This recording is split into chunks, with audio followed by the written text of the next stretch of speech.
I am going to make a stitch of a stitch to add on to this conversation. So watch this video and then we'll talk. No.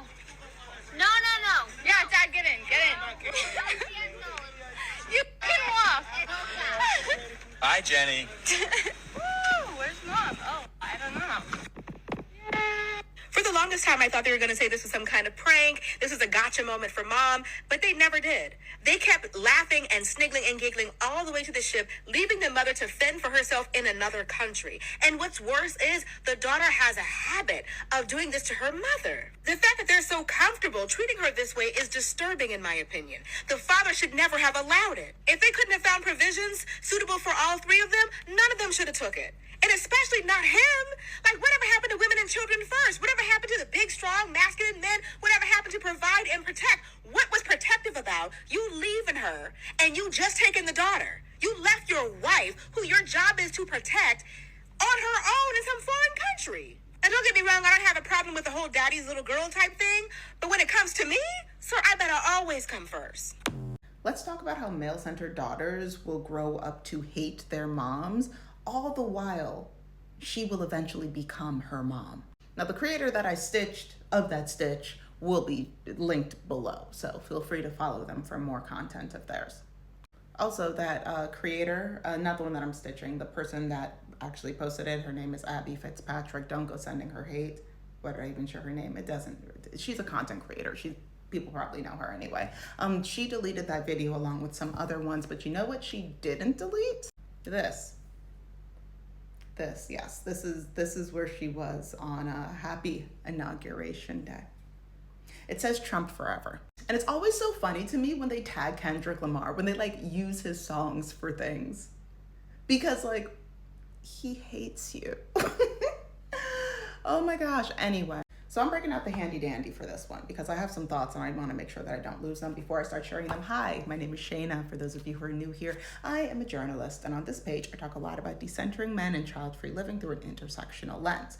Any of that sounds like a vibe, definitely like, share, and subscribe. If you think you're subscribed, please double check, because the way that people keep getting removed from this community is a little concerning.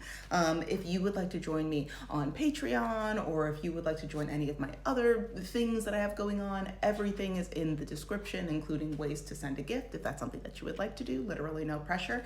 And for those of you who were talking about, don't worry, I can't respond to everybody, but I'm trying my best. When it comes to wanting to leave the United States and you're looking for resources to do that, I have a team. We're working. I will keep you posted. So yes, but now with that, let's get back to our regularly scheduled content. Okay, point number 1. When you are taught to align yourself with men, you'll believe as a woman, as a girl/woman, that you are better, different, and special by comparison, and it always starts in the home. I have a couple of examples of what this looks like when it starts in the home. A lot of these might seem menial, just like, it's fine. This is just the Monday. This is just how everybody acts, Shayna. Listen, patriarchy is insidious and it seeps into our everyday. So here's just 3 examples, just 3 little cutesy examples. 1, not so harmless pranks against mom. Not so harmless pranks against mom. Those pranks that do cause damage. Those pranks where you can see and feel that her spirit drops, but everybody else is laughing. Those pranks that she then has to clean up afterwards. Those pranks that are getting more and more views on YouTube, on TikTok, on Instagram. Those pranks that people make as rage bait. Listen, I don't want to talk about which specific creators are doing this.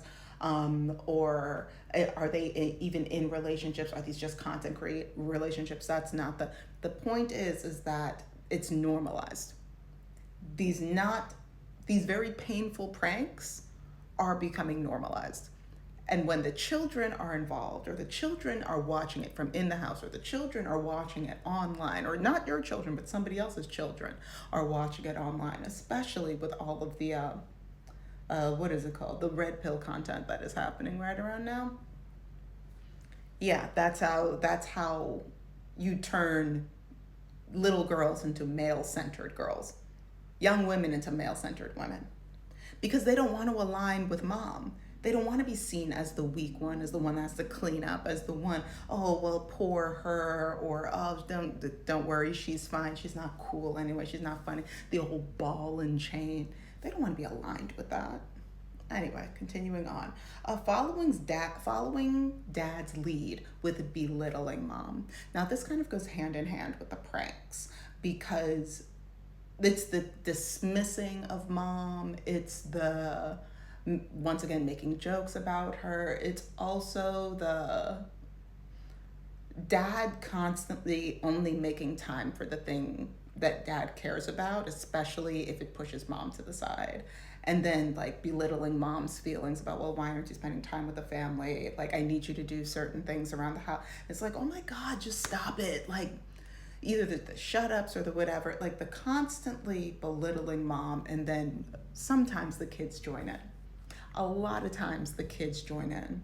And sometimes it's also the girls. Why? Because dad's cool, dad's funny, dad gets things done, dad this, dad, things that in their minds are considered positives, because they are getting used to not seeing mom's humanity, because dad doesn't see mom's humanity, because dad doesn't see her as a person, because dad doesn't care. And then allowing mom to be the mule of the house. She's always cooking, she's always cleaning, she's always running the kids off to this camp or this after school activity. She's always considering everybody else. She's always reminding you of your doctor's appointments and of your concerts and of your this, and making sure that she's the mule of the family, and you've gotten used to it. And mules aren't people, mules are animals. Moving on, when you center men, it makes it easier to lose your rights, because you are looking at someone with more power than you and assuming that you're both on the same side of the fence. But you're not. More importantly, it can feel like you're on the same side of the fence when you are in the home, but as soon as you leave the home, as soon as you are out about in the real world, it is, you are not a man. You are not a man. And the world will make that painfully clear. There's a woman that I quote on this page arguably more often than most people clock. She's eccentric, but she does drop some really good nuggets, and her name is Iyanla Van Zandt. She stopped making new content a long time ago. But one thing that she said that really resonates for this is, I am not my sister's keeper. I am my sister.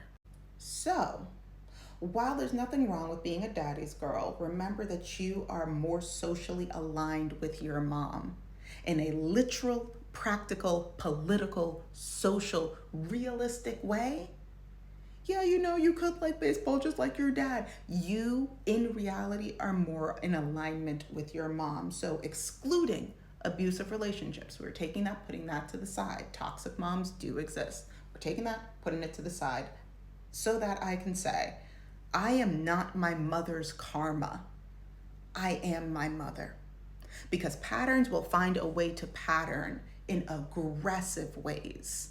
If you don't see the reality of what your mom, the way that the girl in this video does not realize that her dad, that her parents have conditioned her to look for a man that will treat her exactly the same way that her dad is treating her mom. She will become her mother in relationship with her children. If she decides to have children, unless she does deep uprooting work, her daughter will treat her the same way that she is treating her mom. Why? Because they have established a pattern.